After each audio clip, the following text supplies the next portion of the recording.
Laura, I'm so looking forward to this conversation. Thank you for joining me today. Yes, thank you for having me.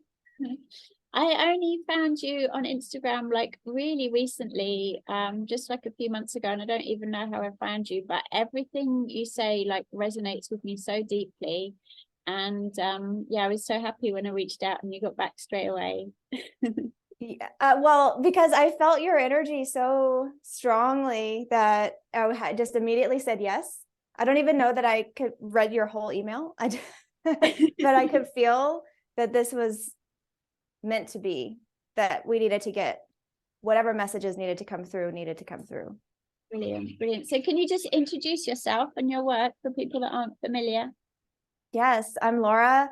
I started channeling Pleiadians primarily in 2020, around the time of the lockdowns and everything. I had a twin flame activation, a Kundalini activation that brought on a lot of psychic abilities, very strong. So I would even say it felt like a walk-in experience, because I really started to detach completely from my old self, my old identity, my old life, and started on a totally divinely guided mission, is the best way that I can describe it. And it feels like everything that I've been doing since then has been guided by something bigger than me, and feels like it's the Pleiadians is how it started, to bring on unity consciousness and start to bring everyone into the awakening and the ascension timeline, before I even really knew what that was. Because sometimes I'll look back and see some of the messages, and they were for the future, they're for now, they're for where we are now. So that's me. It's so interesting to introduce myself, because as me, I actually feel like I'm a reflector in human design, so I don't really feel like I even have a real self. I kind of feel like a galactic ambassador just walking around pretending to look like a human. But actually, I kind of am just here attempting to serve humanity at this point. So were you not someone who had a lot of psychic experiences, non-physical experiences as a child? I would say I felt alien as a child, and I felt that I had this inner running dialogue my whole life that I could never fully express out loud. So when I started to be able to express what I have always been thinking, that's kind of when I guess you could say I aligned with my higher self, and everything started to come more fully to the surface. So I would say I had psychic experiences in the sense that I could hear thoughts, or I was very telepathic always, and could sense energy. So you could call it being an empath, a super empath, but it was a bit beyond that. So yeah, I guess that's the easiest way I could describe it. Yeah. And how did it start with the Pleaidian contact? How did you know it was Pleiadians? I had a human design chart done, which activated something in me when I had that reading done, where they'll say that too. A lot of people who do read human design specifically will say you are going to have a 180 experience when you find out what your type is. And for me, that actually brought on the word Pleaidian in itself was an activation word for me. And I kind of felt like I could see when they would come in, I could see the beings, and I could feel when they had a message to deliver through me, and sense their energy and their vibration, which was very loving, and also feels like soul family or star family, you could say. It's one of those things where when you start to channel, it's hard to say how that happens, because it just feels like you go away, you take a back seat to yourself, and then their messages start to come through you. And I feel like what happened to allow that was me starting to detach from, you could call my old identity, because I didn't have a whole story going about who I even was. So it's kind of like turning on a radio tower where I started to just pick up frequencies, and that actually has never been turned off. So that's kind of how it feels at this point. Yeah. That was one of my questions as well, because you post practically every day, if not every day, on Instagram, and like I say, it's always very compelling to me. It's always very speaks to me, but that can't be easy. Like, how do you deal with going to the matrix and then like staying in that divine feminine energy, that clear channel? It's not always easy, right? Well, because I don't actually live in the matrix anymore. That's how I can do it every day, because I basically made this life my life.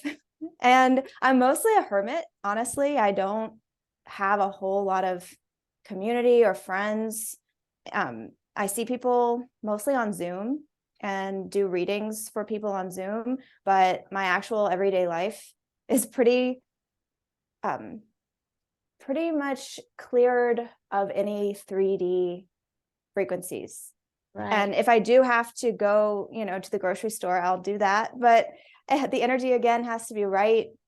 I tend to go at night when there's less people around, but because it does actually really irritate me. And I wouldn't probably be able to be a clear channel if I was surrounded by a bunch of matrix energies at this point. Yeah. Do you have any daily practices, like any kind of yoga or anything that helps you stay in your space? I do yoga almost every day. I do yoga flows, and I also do a Merkaba meditation every morning when I wake up before I even get out of bed, which it activates the tetrahedrons around my aura, and I envision them, and it kind of puts me into this. It kind of actually still keeps me in the frequency of where I probably was when I was sleeping in the astral. So it kind of is like a personal spaceship, is how it feels, that is also a protection field. I call on Archangel Michael throughout the day to put white light around me. I post my dragons outside of my door. And I mean, I do have, those are my practices to just keep me in this vibration, keep me in that. You received that you just downloaded to do? The downloads come in, right, because typically I get a lot when I first wake up too. So most of the downloads will come through because it feels like they're coming from where I just was, which was in a different dimension. Yeah. And typically I feel, so it's interesting because I will feel the energy of the day and feel the energy of whatever it is, like at this point, because I do have a pretty large community, it feels, that's everywhere. They're kind of all over the earth. And they have energies that they are likely still dealing with in the matrix or dealing with their friends and their family. So my downloads come from what I feel others may be dealing with, because I myself don't really deal with any of this much, except for being able to hear and transmute what other people may be going through. And that's where the downloads come from. And it's different every day because just that naturally changes every day. And sometimes it's connected to the astrology of what we're in. If we're in an eclipse season, if it's a new moon or a full moon, if we're in Venus changes the sign or something, I factor all of that in because that affects all of us too. Yeah. So all of that is pretty much how I navigate the days. Yeah. But I meant the practices, like the Merkaba meditation and the dragons. Was that something that you were shown how to do, like from your guides? I don't actually feel that anyone showed me that. It feels like those are the practices that for some reason just I gravitate towards. Wow. So it feels like the Merkaba meditation specifically is Pleiadian in nature, because the crystal ships with the Pleiadians, they will look like a Merkaba. They'll look like a diamond in the sky, typically, because they're shiny. And that feels like that's because they've mastered their Merkaba. So they've mastered crystal technology in such a way. So that seems like it's connected to the Pleiadians, and seems like it's connected to my future self, this very connected to the ships and connected to the galactic energies. Dragons actually are recent, because that feels, we have started to consciously start to manifest the dragons back in. And a lot of, I call the divine feminines, the ascended warriors, have a dragon that's connected to them. So I've met a lot of divine feminines. It seems to be something that maybe in the last year or so, we've started to connect back to our dragons, to know that we have them, to feel very protected. And I actually am hearing it's because they're with us until our divine masculines are with us. The dragons are keeping us safe and protected, the ones of us that are in separation from our divine masculine. So, and then I'm actually getting, then you'll have more dragons, because divine masculines also have a dragon. So I've seen them in photos. Someone sent me, I get actually a lot.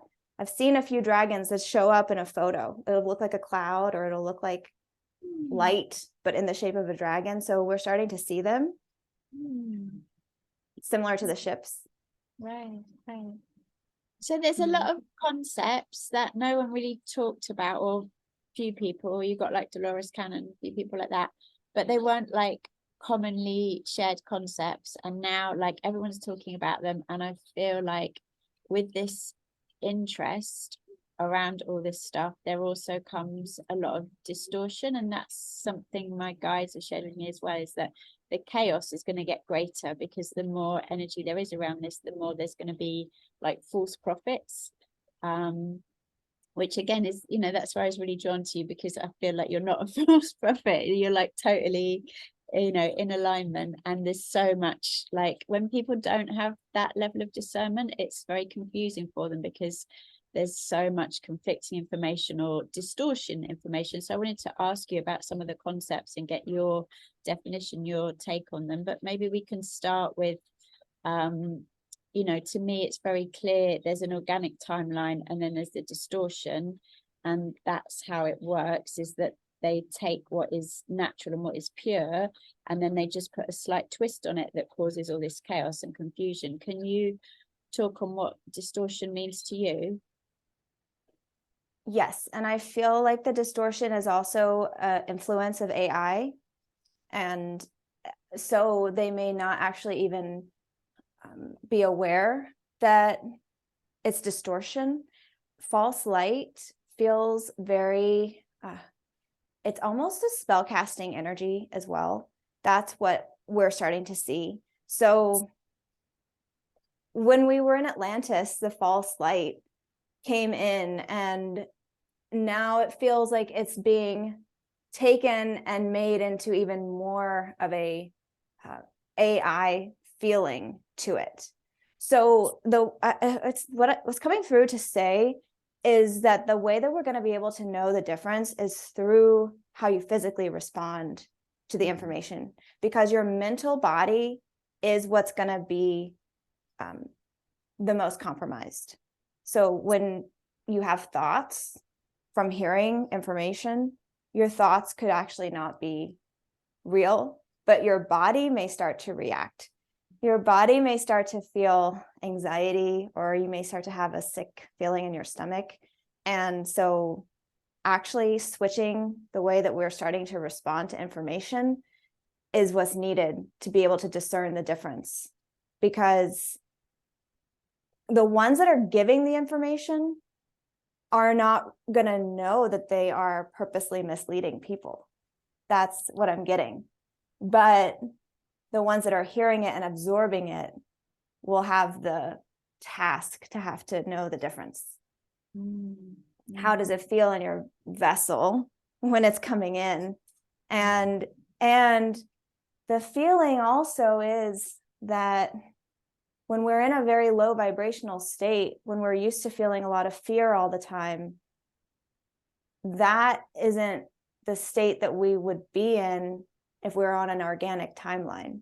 Right. And so if something does bring a lot of fear to someone, there's two things about that, because okay, when you're in the presence of a very high vibrational person, they are likely going to pull shadows out of you.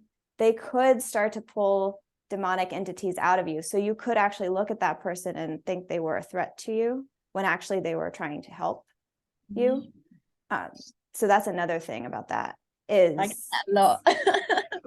You what? I get that a lot.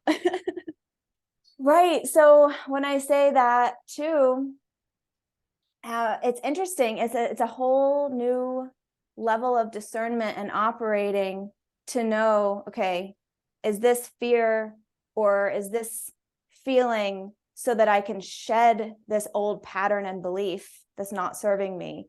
Or is this an actual... I mean, I do that to people a lot, is I pull the shadows out of them. Right, because you're a high vibrational person.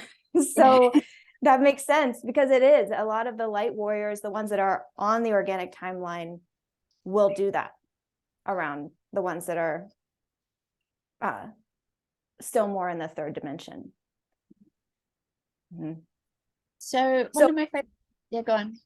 No, it's interesting because this is just coming through this way. It's very complicated, but and maybe it is and maybe it isn't. It feels like the ones listening to this, though, that are already holding a higher vibration, who don't live in fear, when your body starts to react to something that's false, it will be telling you the truth. Because at this point, I really don't feel that anyone that's third dimensional listens to these messages. Right. I feel like they just don't even hear them or find them. And if they do, they immediately label them and turn them off. So I feel like, yeah, we're pretty much just speaking to our warriors at this point. Yeah. One of my favorite things to say, they've just started the grass cutting again. One of my favorite things to say is ascension is an embodiment process. It's a very, very physical. It sounds like a airy fairy thing, but it's really physical. Can you tell us about like how you physically feel that you're changing through all this? I feel like much stronger in my physical body, and your vessel starts to really feel grounded. It starts to feel safe, and it starts to feel that you have this youthful energy is another feeling here, because our DNA is actually undergoing so many activations. So when the DNA activates and starts to shift and change, your body, you start to feel like you want to emanate your most positive vibration. And so your body will physically start to change and shift. And so it's a feeling of, I remember when I first started on this journey, and I would talk to different parts of my body and just say, I love you. I would actually talk to my hand and say, I love you, and talk to my arm and say, I love you, and talk to my, just everywhere, because when you say that, your body will actually respond and start to shift to look different. You don't have to exercise so much. You will naturally not want to eat things that are not organic or not, you won't want chemicals in your body, no alcohol in your body. There will be this sense that your all of your tastes will change, so that you're only putting onto and into your vessel what's meant for it. So, and I've noticed too, not eating as much food because it's very dense in the vibration, that we kind of go back to wanting a lot of water and sunlight, and deep breathing is really important. there's just much more of a feeling of you being energy than being physical as well. And because time's sped up, you've got less time to eat anyway. It takes time to eat. And it also, for me, because I channel, I tend to not be able to eat very heavy until all the messages have come through that day. So, because it'll just kind of clog up my being. And that's another feeling, is that if your physical body is busy digesting a lot of food, that you kind of feel sluggish and don't have as much energy in general. So this idea that food gives you energy, I feel like we're more naturally meant to kind of graze throughout the day, have a little bit of food throughout the day rather than big heavy meals. So it changes. I've had a lot of times where I feel like I'm being worked on in the night and getting upgrades. Do you get that? I did get physical upgrades with light code activations really heavily. It comes and goes. It just depends on, typically in the summer, just for me, because that's more seasonal where I am. And I lived in Arizona for 6 months. That was a lot of very intense light code activations because the sun is very intense there. I wonder if that's something because you're in Bali, that you have more activations. It does seem that there's a correlation to where we are physically on the crystal grid to getting light codes and getting activations. Right. And I'm just hearing this too, because there is agenda to block out the sun. There's agenda to put chemtrails everywhere, and especially in cities. That's a direct attempt to keep people from getting light code activations and upgrades. So knowing that if you're in a very dense area, to start to, you can still do it yourself, but it may be harder to get those codes coming in naturally. Most of it happens in London. I live in London as well, so. Is it very different there? Because I feel like that's a very London's bit more like Babylon. Yeah. Okay, you said it. a bit heavier energy. So yeah. Yeah. Well, it's okay. London, only because I feel there is a very large underground energy there, that a lot of these spells originate in that vicinity and then they permeate out throughout the rest of the earth. So that would be a hard place to be as a light worker. Yeah. But I know a lot who are there because they have to be there to hold the balance. Yeah, so I was gonna say someone's got to do it. Right. Well, all of the most tough warriors live in cities. Right. That's true. So tell us, what is your definition of ascension? How do you describe ascension? I feel like ascension is about basically it's coming home to ourselves. It's a feeling of finding a frequency that feels like home and ascending into a place that is more in alignment, where you don't feel so disconnected or fragmented, because the 3D really fragments our vibration. It was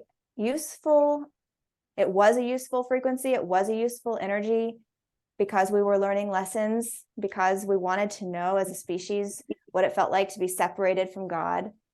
So now we know, and now we can ascend back to wholeness, back to our true self, which is a feeling of being in divine alignment. So ascension, to me, it's interesting because it does imply that we're going somewhere in the future, but it is actually a sense of just going back to where we were prior to the false light coming in to disrupt us. So more like how we operated as beings in Atlantis, and how we operated as beings who were walking around embodied, but who were not disconnected from God, who were not disconnected from source. And so that's ascension it's a ending of karma is also what I'm hearing. So when we're done with karmic cycles, we're done with karmic loops. And not everyone is quite there yet, I want to say. Not every soul and being is done with karma, because they may still have a lot more that they need to learn. And so they are not going to ascend with all of us. And I feel like that's okay, because it's really an individual process. It's not about, oh, I need to wake everybody else up. It really is just about being authentic as ourselves, and then shining that out into the world and feeling empowered to do so. Because that's another feeling here, is that with ascension and being awakened, which I put together, there's a sense of not showing people that you are awake and ascended, because you don't want them to know, or they wouldn't accept you, which is basically saying people wouldn't accept you for being yourself. And that is what I feel in 2023 is going to shift the most, is a feeling of, I don't care who knows that I'm awake and ascended, because you can't keep a mask on, you can't keep it to yourself. And that's going to have radical changes. So. Now it started raining really heavily. Can you hear the rain? No, I can't hear it. It's like, it never rains in the morning, ever. And it's like raining a lot, but at least the grass cuttings will go away. Oh, that's so funny. It's just more interference. Actually, the rain feels like a detox. Wow. Mm-hmm. And it's been raining here all day too. I feel almost 24 hours it's been raining, which is unusual. So tell us, what is 5D and what happened to 4D? Oh, I love, because 4D is a non-physical plane. So the fourth dimension is the astral. The fourth dimension is the in-between. So you could think of it like you're in a train station catching a train, and the fourth dimension is what goes in between, but you don't live there. Or you don't physically live in the fourth dimension, but it's like a bridge. Right. And the fifth dimension is where we are in our fullest vibration of authenticity, and the frequency is different. Time stops. There isn't really a sense of linear time whatsoever. It's a flow state. So if you were an athlete, for example, and you were running a race and you're in a flow state, or if you're a painter and you're painting a masterpiece and you're in a flow state, that's the fifth dimension in a nutshell for people. That's how I describe it. And it basically is where it feels like it's something that's accessible at all times. It's not a place that we're going. It's a frequency to embody. Right. And what about New Earth? And what's your information around the New Earth timeline? Like, how long do you feel? I know you said that you feel, or maybe you just posted it on Instagram, but I've been saying for a little while, New Earth is already here for those of us that have eyes to see. I feel like the energy of it is already on the earth and we're learning how to embody it. But what's the timeline for how you see that like translating into a mass awareness? It feels like the New Earth energy is here, and it's accessible when you connect to others that are also in this fifth dimension frequency. I feel the most connected to New Earth with you right now, with another person who is also awakened, because it doesn't happen in a vacuum. We have to build the New Earth in communities and with other people and with other souls. And so we are anchoring in the New Earth right now, because as people do come together with their soul family, with your twin flame, with the ones that are on your exact vibrational frequency, that's the energy that creates the New Earth. And it feels like it has already been created, and we're on this destined timeline to get to it. So it's going to look different depending on what your mission is in the New Earth, but it's going to be a whole brand new way of living, which is a paradigm shift. So whatever we're doing in this new earth energy, it's not going to be going and checking in to work every day and we're in the new earth. It's going to be very different than that. It feels like, I don't know if I can give a timeline, but over the next 20 years, what I'm hearing, it will be fully anchored in. And right now we're finding the others that we're meant to build with. And what I find is everyone has their own mission that they're meant to do. So some people are meant to build communities. Some people are meant to build houses. Some people are meant to open portals to let in the new beings of light that are going to join us, because we'll be a vibrational frequency match to be in communication with them in the physical. Some people are going to still create art or create movies or create anything that feels like it's what you're meant to do already, because it's your divine gift. So it's not going to feel like you got to learn something to do for the new earth. It's going to be what naturally comes to you, what you probably wanted to do as a child, that kind of feeling. And it's really a believing in the impossible as well, because it's going to feel also possibly like it isn't possible to do it. Right. But it is actually possible. A lot of supernatural abilities are going to start to come on for people. Everyone will be telepathic and everyone will be able to read energy and communicate in a different way. There will be some people I'm hearing that do light language. So it's a radically new. Oh, and also they want me to tell you the golden children are going to be a major part of this new earth. So the new children, the new starseed souls that are coming in will also guide us, because they're going to have a whole set of codes and abilities that we don't have, that we're going to learn from them, and they're going to tell us. So it's the Pluto and Aquarius energy. It's the age of Aquarius energy, where it's so radically different from what we're leaving behind that we're not actually quite sure how to put it into words. It's Right. really more at this point, it's a vision. Right. Yeah. But a lot of us are like living in the frequency of it already in our bodies. Right. I feel like as well, it's like an effortlessness that is really important, and that's where divine feminine comes in, right? Because that's teaching us how to be in surrender and be in that space with effortlessness of allowing. Can you speak on divine feminine? Right. The divine feminine also is the connection to source energy. So divine feminine is the feeling that what we've actually been disconnected from. Divine feminine is what we've put in our subconscious that we have actually been ignoring, which is our spiritual source.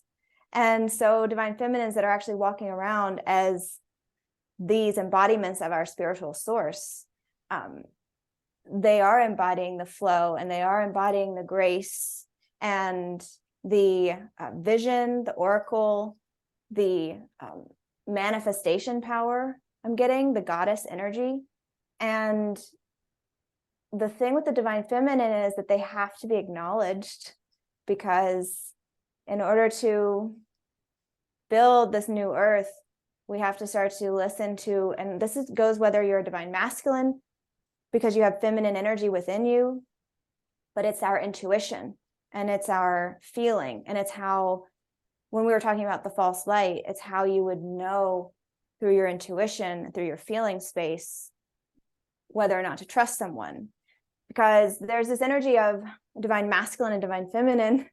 Divine masculine is this warrior and directed and takes action. And so you hear someone maybe knock on the door, that the divine masculine would go open the door and want to talk to whoever it is there on the other side. Divine feminine would say whether or not to open the door, or divine feminine would say, wait, that's not a sheep, that's a wolf or something. And the divine masculine's work is to listen to the divine feminine, is to listen to the intuition and trust and know that she's got a connection to source and knows what she's saying. So you talk often about the 144,000. Do you believe that is an actual number of awakened souls on the planet? How do you interpret that?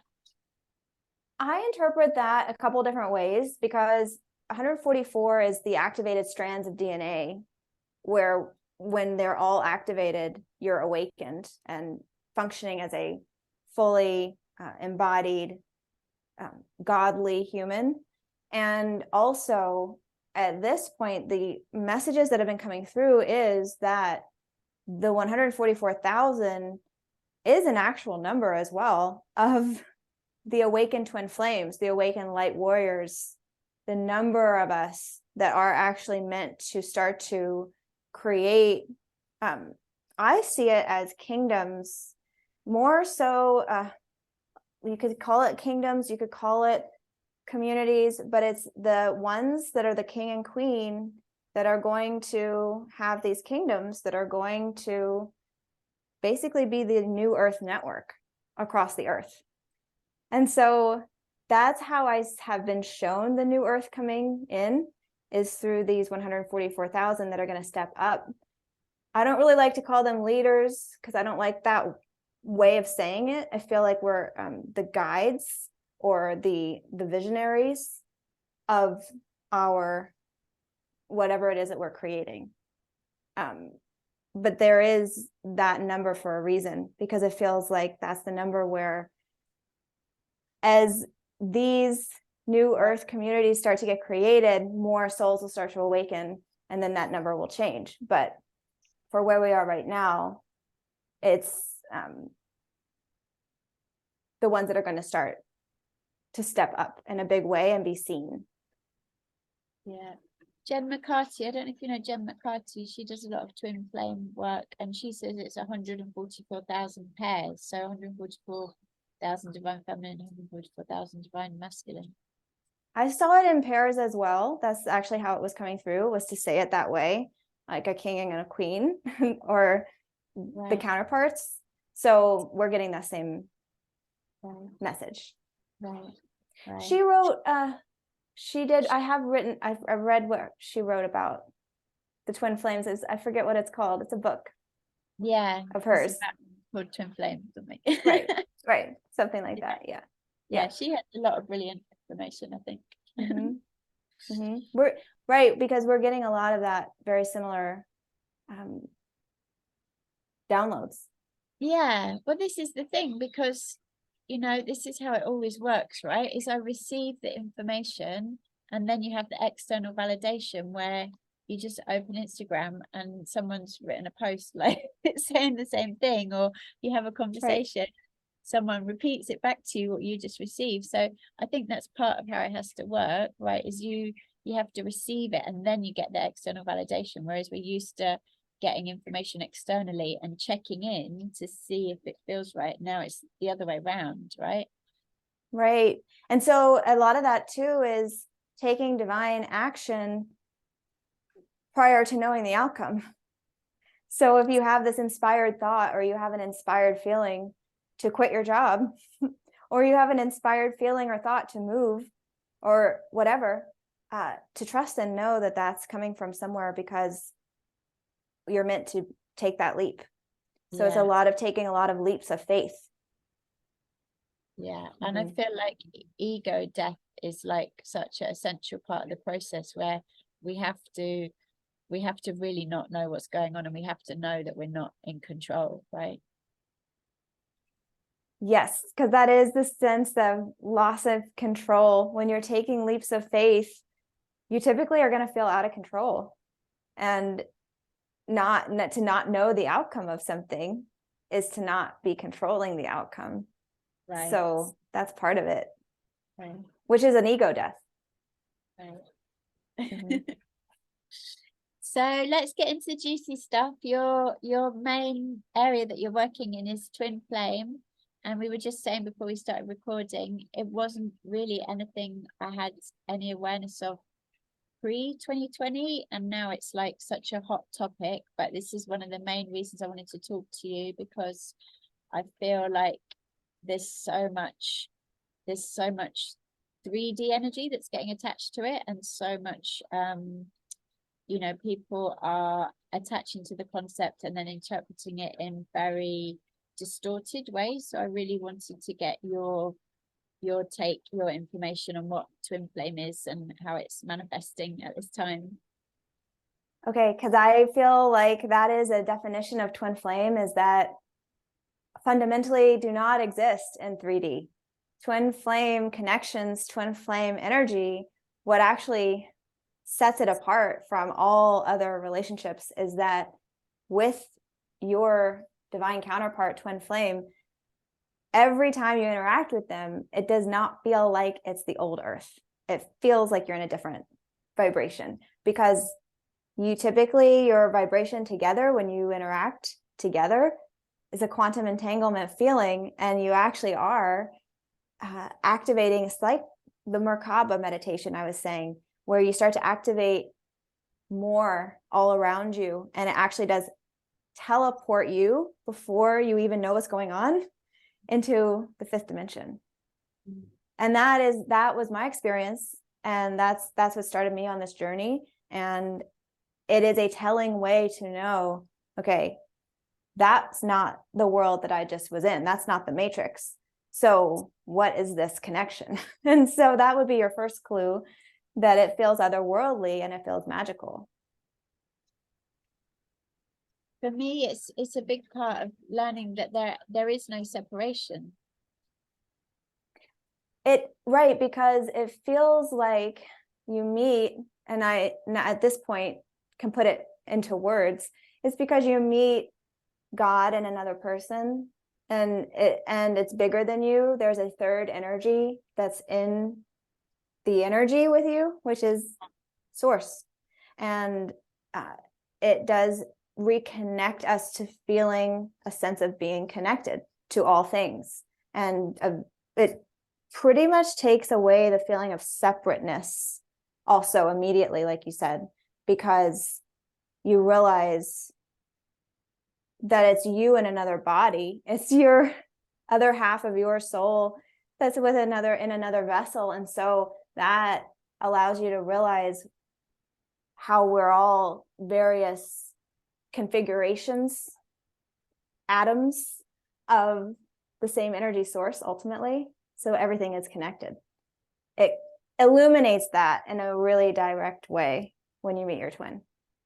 And also the level of what source is working through you, like it's very humbling, right? Because you realize how protected, how guided, and how magical it all is. It does, because a lot of times with your twin flame, you will have very similar synchronicities. You'll have very similar life experiences. You can have almost, it feels parallel lifetimes that you have led up until the point that you meet in the physical, which really you're not really meeting them. It's more of a remembering. A lot of people will say they remember their past lives that they've had with them, where maybe you've never even thought of your past lives at all. And all of a sudden it just comes on because they start to activate that in you. And you remember what you maybe have lived through with this person in other past lives. It can all the way to the inception of your soul. So a lot of what came on for me too was this feeling of being an elemental, and this feeling of being a nature spirit and a fairy spirit, because that was our first incarnation, was actually as elementals. And so you may not even be human past lives that you've had, which is another way of knowing, okay, maybe you were mermaids together, maybe you were dolphins, maybe you were off Earth in another star system. And so all of that starts to get much more real, and that is the real true twin flame energy. And it has nothing to do with what I see about if this person's going to come back to me after a separation or not. That's kind of a very 3D way of looking at it, which to me is the deception timeline. Yeah. I was going to ask you that, is Faye your real name? Because Faye means fairy. It's my real name. Laura Faye is my real name. I don't use my last name. That is my first and middle name. Right. Yeah, they say we name ourselves too. So it was a remembering for me to have Faye be my middle name. Yeah. Right. So you said that you worked with maybe 1,000 people doing twin flame readings. Can you tell us some of the commonalities that come through? I have done a lot of readings, primarily for divine feminines. There also have been divine masculines. I would call it the awakened twin, the awakened counterpart. And so from those that I have had, the most common energy is they get straight to a divine mission in a way that's very profound. And so because whether or not the twin flame will return to you, it's a bit of a destiny feeling where you kind of don't doubt that they're going to return to you, because most of us have been in separation of some kind. But the one that's awake, the feeling is that there's a lot of pain around the separation, because you have this very dramatic connection with another soul that feels like you're reconnected to God. And all of a sudden, when that person runs away from you, or when you're not able to be in the same energy anymore, it's very painful. It feels like you just got split in half, because you were just connected to God, and then you got disconnected from God when they leave. And so in order to fill that amount of pain that you go through in separation, what fills it is starting to have a spiritual mission and a spiritual, divinely led mission. And so most of them will have this feeling that they have to speak on twin flames themselves, because they're true twin flames. So whether they want to start a blog or go on Twitter or something where they're writing every day, where they're expressing about the journey, that is helpful, and also helpful for others to know that this is the way that it goes, that, you know, you start to connect to others this way, where they also have the same similar, a lot of pain around the journey.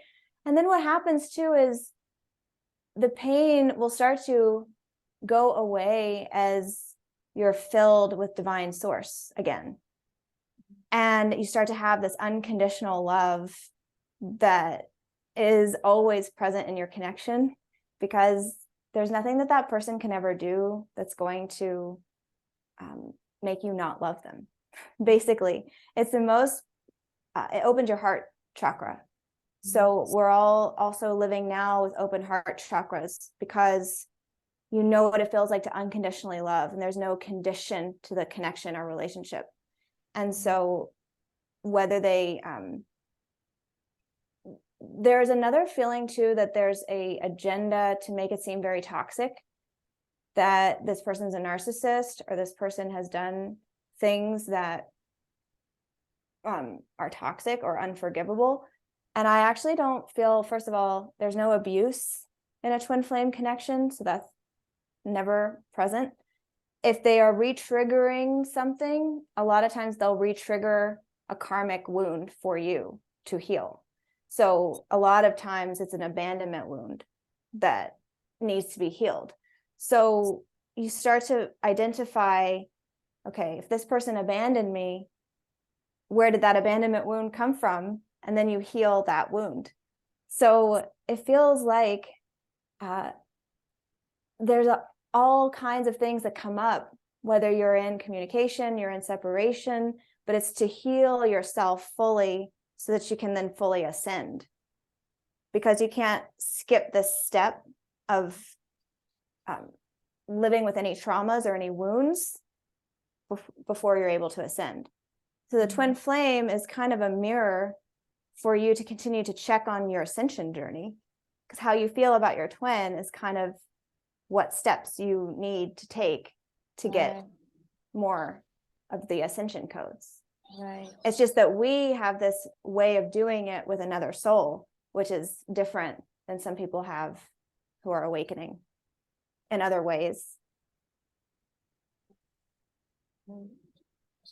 And it's for the collective as well, right? I think you posted this the other day, that the amount of like heart chakra energy, the amount of energy that will be poured onto earth as the unions are realized, the whole collective has to be ready for that, right? That's right. That's actually kind of where we are now, is how it feels to me. A lot of the ones on this wave of twin flames, the unions are not coming together until humanity is ready to receive this amount of energy. Right. And I have done a handful of readings for twin flames that are actually in union, and the energy is very profound. And I would call it this feeling of, if you were to encounter Jesus and Mary Magdalene in real life, how would it feel to be in their presence? And immediately it's a lot of healing work. There's nowhere to hide. You feel very seen. You feel very held. And it's an overwhelming energy, and it's very powerful. And I mean, even for me to experience it on the other end was very, very powerful. And so what I was getting from those sessions was, I don't know that humans are ready for that energy in their life to be right in front of them. And so there is a sense that we're waiting, but I do feel like it's going to be divinely guided, whether or not humans are ready or not, because that's going to shift people. It's the sense of twin flames have too much divine energy, so they can't, you can't really, you have to stabilize it. It's like when you come together, the energy will be stabilized, but also there's too much of it to simply be contained in a regular marriage or partnership or union. It has to expand, because that's how much energy you hold together. So the sense of twin flames coming together is also that you have a mission with them. So that's another definitely strong factor of a real twin flame, is that you have to do something together. You have to produce something together. You have to expand your energies together in a very big way. And so you'll likely get codes and get messages and visions about how you're meant to do this with them. And that's going to then, because I look at it this way too, is that if you were in front of two divine counterparts and were holding a negative entity attachment, or you were holding anything in your vessel that was programming, their energy is going to shine a real strong light on that, so that you become aware of it. And so there is a sense of keeping divine twin flames separated. There's an agenda about that, because the energy, the fourth dimension energy beings that are not all in the light are programmed to come in to keep divine counterparts from being together, because they know that basically it's a ripple effect of God's source energy to awaken everybody else in their environment, right? Which is an unstoppable force. And so the only way to really keep that at bay is to send in decoys, Jezebel spirits, all kinds of matrix handler agents, I like to call them, to keep the one that's maybe not as aware and awake to the fact that it's a twin flame connection, to keep them from the one that is awake. Right. But what I feel lately is a lot of both twin flames are aware and awake. And right now it's about the missions coming together. Because I see that a lot of reunions happening in 2022. And I'm also getting to say that because the nature of this connection, they're very, very sacred. And it's likely not going to be something where if you see, it's not like we're going to start to see everybody on Instagram getting together with their twin flame, because that's not the way it's going to be. It's going to be very much more in real life, in your communities. You may have an experience with someone somewhere out in the world in your waking life, because we have to really protect the unions, and the unions are not meant to, they're going to be very protected, and so they naturally won't really be on social media for everyone to see. Yeah. And what about people listening who feel like, oh well, this isn't twin flame is something that's in my timeline? Like, can you talk to people that don't feel like they're on this wave of it? Like, how will the energy affect them? Like, how can they relate to this concept? I feel like it's a template for all relationships. So whether or not you are an activated twin flame or not, you're going to be affected by this consciousness and by this awakened consciousness. And I would actually say, unless you are a twin flame, you don't really want to be one, because it's not easy. And it's actually extremely difficult and extremely painful. Like I was saying about separation and all of it, when you feel that sense of separation, childbirth would be preferable over that feeling. So, and I say that, but also I feel like childbirth is probably another psyop where, I don't know, it feels like we could probably not have it be painful, but that's been programmed that it's supposed to be. It feels like the template of a twin flame union is how all divine unions are going to be, twin flame or not, as we move into the age of Aquarius. So we're just ushering in this new paradigm, new template. But and this is another feeling I've gotten from people who I've met who aren't twin flames, but they have partners, and they are applying a lot of the concepts, applying a lot of the energies that we've been talking about to their partner, their current partner. And that's the feeling, is we're not going to have codependency. We're not going to have toxicity. We're not going to possess people. We're not going to own them. We're going to let them be their own person. And it's about shifting relationship dynamics. So you don't have to be a twin flame to do that.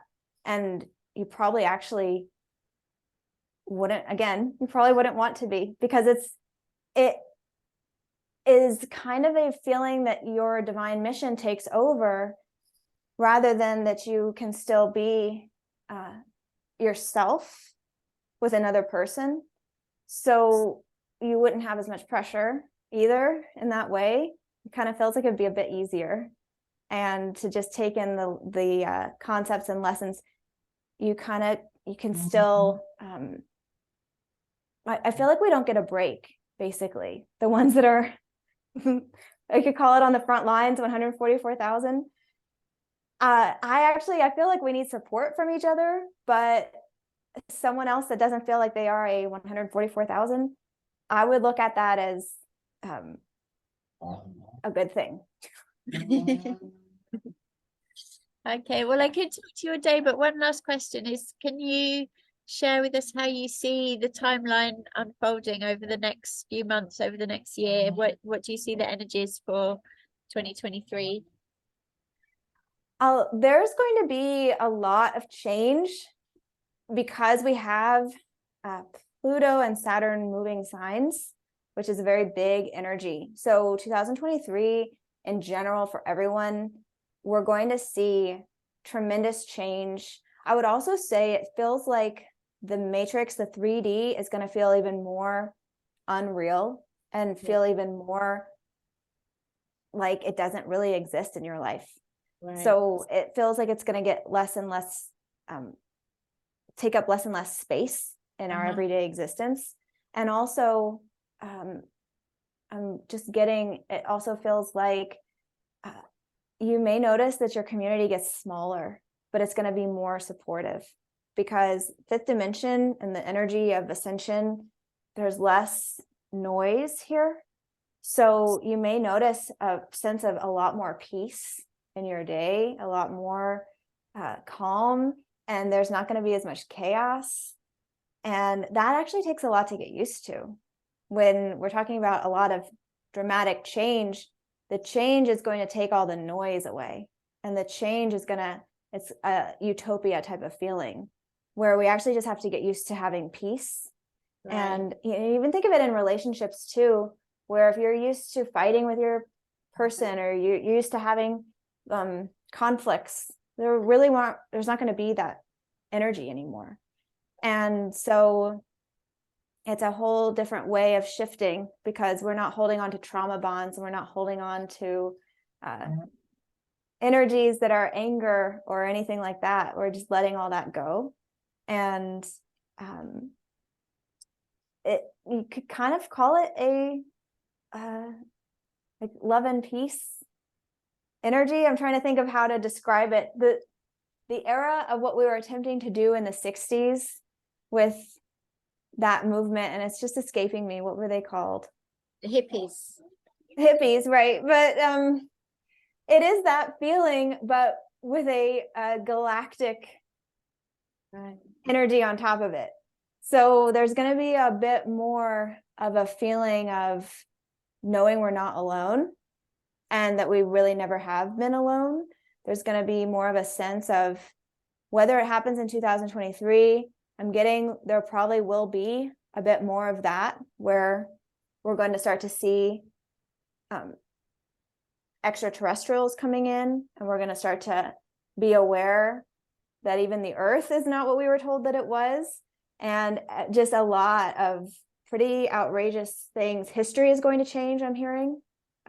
Getting a more of a real dose of reality, which is actually going to feel more like fantasy, because when you realize you've been lied to about almost everything, and that the real truth is much more fantastical than we thought, it's going to take a lot to let that wash over you. So I feel like what's going to happen too is that the ones that are awakened, the ones that have started spiritual businesses, and the ones that are holding this higher ascended consciousness are going to probably be bombarded and overwhelmed. I feel like you may even have to turn people away, because there's going to be a mad switch from people going to doctors, for example. They're going to start to go to light language healers. They're going to start to go to the most obscure type of energy. So that's what I mean, is that if there was something that you feel drawn to do, maybe you want to remove entity attachments from people, but you don't know how to put that out on a website to say, I remove entity attachments. Right. People are going to want to find you in 2023, because there will be a level of awareness to know, I might have an AI attachment. And so they'll find you. And that's kind of the feeling, is that the most obscure things are going to start to become mainstream more so. Well, I feel like that's a great place to end it, because that means we have to do a part 2, talking about all the galactic family stuff and galactic. Oh, I love that. Laura, it's been such a joy. Thank you so much for your time. Yes, thank you. It's so nice to meet you. I'll put all the links below, but tell us, where do you want people to find you? Where's the best place for them to contact you? You can contact me. I have a link tree that's on all my social medias, and that has all my links there. I have a website, laurafayeoracle.com, that also has all of my correct links, because there are a lot of imposter accounts of me that are not me. So I'm also on YouTube, and I'm going to be starting a weekly show, and I'm not sure exactly what it's going to be yet. It's probably going to change every week, but that's going to be on BU platform, which is it's a new platform that's coming on. It's kind of a competition to YouTube, but it's a much more free, so we can kind of talk about anything there. And I'm going to start that in January. So, and you do twin flame readings? You do any other kind of readings? I actually do all kinds of readings. I could do any psychic reading that anyone needs. I tend to attract twin flames, but if there is anything going on in your life, I feel like a lot of it is ascension at this point. So if someone is dealing with ascension and everyone around you is still operating at a different frequency or in the old frequency, a lot of people will come in for that. But you can be you can identify as anything and have a reading. It could be anything at all. I do feel like it's harder for me to really relate to anyone that's still in the 3D timeline, but I mean, I do feel like it's all kind of combining together at this point. So, if you have this feeling that you're in one timeline one day and you're in another timeline another day, that's also normal. Laura, thank you so much. You're welcome. Thanks for having me.